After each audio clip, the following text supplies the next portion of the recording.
So the gorgeous SIMNI girls, Chris and Marnie, are having a little visit over here with Elaine, who runs a veterinary practice. How long have you been a vet for, Elaine? Oh, about 40 years. Is that all? You don't look a day over 35.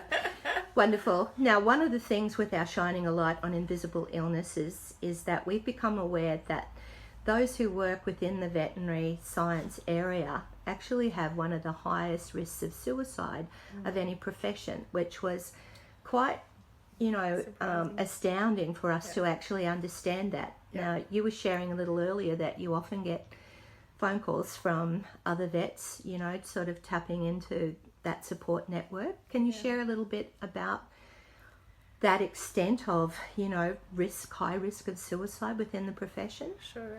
So the rate, as we know it, which isn't probably quite correct, is probably a lot higher. It's 1 every 3 months in this country, but also around the world. So it's a professional problem around the world, and I think dentists are just under us. The thing about veterinary science is part of our work involves euthanasia, and so we have access to do this thing, and we do our job well. And so I think when your brain is so befuddled with what's going on in your life and the demands of the profession, that I think the thought process goes, well, there's an easy way out. It's too painful, I'm done. And so that's what they do. So some of the stresses involved in our career, as opposed to, I guess, some of the other careers, it's a highly technical field with very high rate of type A personality, people that get the highest marks in high school, but also they have a compassion part to their brain. They love the animals. They don't necessarily love working with people, but the animals always come with a human involved. And I think some of those social skills sometimes might be lacking in some people because of the type A personality. They're a little bit ADHD, a little bit on the spectrum.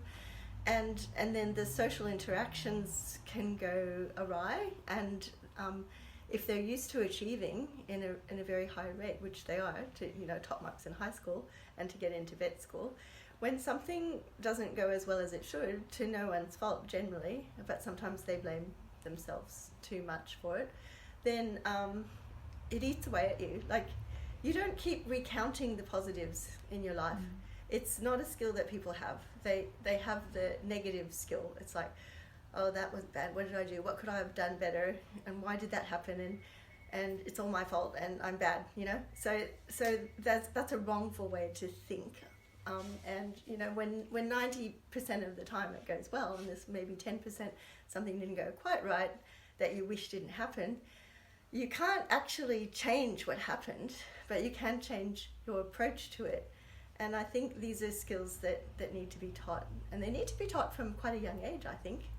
And I don't think that the school system sets you up for that, although there is some changes that I can see going on. And we also need community. And since COVID, when everybody was shut in their houses and doing Zooms and stuff, we're not meeting with each other, and we're not giving each other that support. So when I worked in, say, the country town areas, we would meet occasionally, once every few months, and where you used to think that your colleague up the road was against you, when you actually met and had a beer, I don't drink beer, but when you got together and had a cup of tea, you would find that you were more similar than different, and that you were all on the same page. And I think that's what we really miss, which is why I made Vetfordia.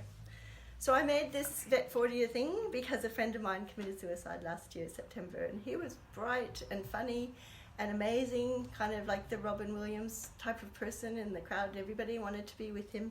And he came to our reunion, and then a few weeks later committed suicide back in San Francisco. Yeah. On Vetfordia. No, we're talking about vet surgeons, Woods and Sophie. Yeah, so that's really sad, Elaine, Yeah. professionally and personally, when colleagues, come to decisions like that. And I guess one of the things with our shining a light on invisible illnesses is, what can we as community do, to sort of reach out? I mean, I love our vets. They're just the best. And, like any kind of healthcare professional, that's looking after the ones that you love the most, it's about how do we care for you. Do you know, I think it would be really a great thing if community and society as a whole, maybe once a year or twice a year goes to your local professional, be it a vet or a dentist or whatever, and just acknowledge what a great job they do and how you really appreciate them being there. I know when I was in New Zealand, we were treated very, very well. We lived in Twizel and we were asked out to dinner a lot, and people were like super friendly. And I found it just doesn't happen as much in this country.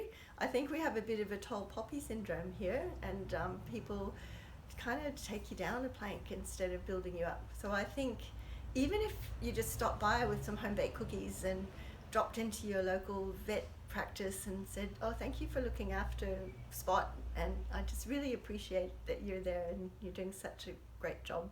I just think that's quite important. Beautiful. Yeah. And Marnie actually already is doing that. So And thank you. Marnie, do you want to just share a little bit about what you've put together there?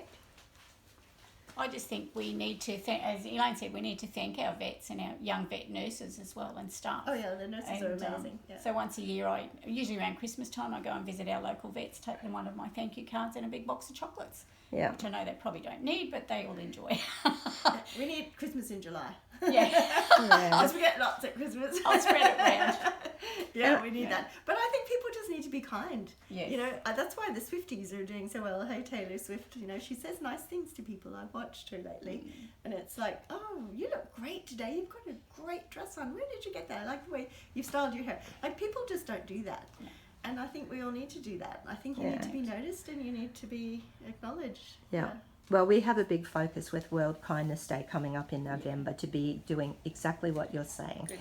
is to be reaching out to the people that are caring for others Yeah. as part of our Shining a Light on Invisible Illnesses. Really hard And being a carer. Yeah. some of the things that we've been doing over the last couple of months with small little gifts of kindness, with a little positive message and a tiny gift in there, That's sweet. people have just kind of felt overwhelmed that somebody cared. I know, so simple. There you go. Yeah. Oh, thank you. There's one for you. And we've picked, Oh, I like this stuff. It's We've- Van Gogh. yes, we've picked up on Yeah. his sunflower picture Yes, because that's one of the hidden disability symbols, Yes. and also Starry Night, so that no matter the light or dark in someone's life, there's always a little light that's shining. Yeah. And it is about taking time and just thanking people, you know, for the things that they're doing.